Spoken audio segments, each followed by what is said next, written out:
Matt, when you look at this North Carolina roster going tonight in one of the biggest games in the rivalry's history, who's the player you're watching for to step up on the big stage? I want to reemphasize what you just said, though. It was the first time in UNC history they had 4 players go for 20 or more in a game. Now, in the NCAA tournament run here, UNC has had those 4 players, Manek, RJ Davis, Caleb Love, Armando Bacot. Each one of them have been the leading scorer in a game for UNC.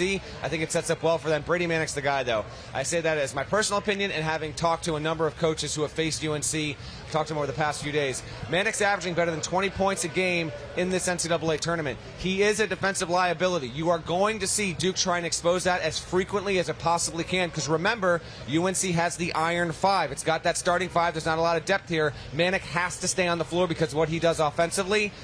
For every basket and bucket he gives up, he's got to make up for it on the offensive end. He is, to me, he might be the most important player on the floor in the game because he's such, again, no offense to him, it's just a reality. Everyone knows defensively he is a liability. He's not a great defender, but he is so good offensively. They need to get him his touches. He's got to score north of 15 points in this game to give UNC a shot. He leads the NCAA tournament with 21.5 points per game and quietly putting together one of the greatest tournament runs for himself here for North Carolina. Look, if they're going to get a win in this game tonight and go to the title, Manek's going to certainly be a key. Who's the guy, who's the player you're watching for in tonight's game? It's Caleb Love for North Carolina. He had 22 points when North Carolina was able to knock off Duke earlier in the season. Had just 8 when they lost to Duke.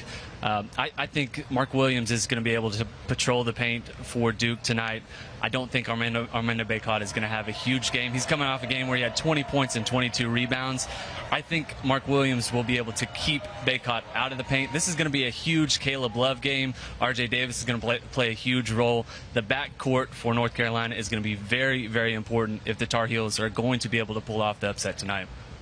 Yeah, I'm with Kyle. Caleb Love, I think, is the key here. North Carolina fans know there's good Caleb, there's bad Caleb. Over the last 8 games, we've primarily seen good Caleb Love. He's been over 20 points in 4 of those 8 games, but I think the real key with Caleb is he's never the most efficient scorer, which you can live with because he's capable of exploding like he did with 27 points in the second half against UCLA, right? But he's in a bit of an adventure when it comes to handling the ball.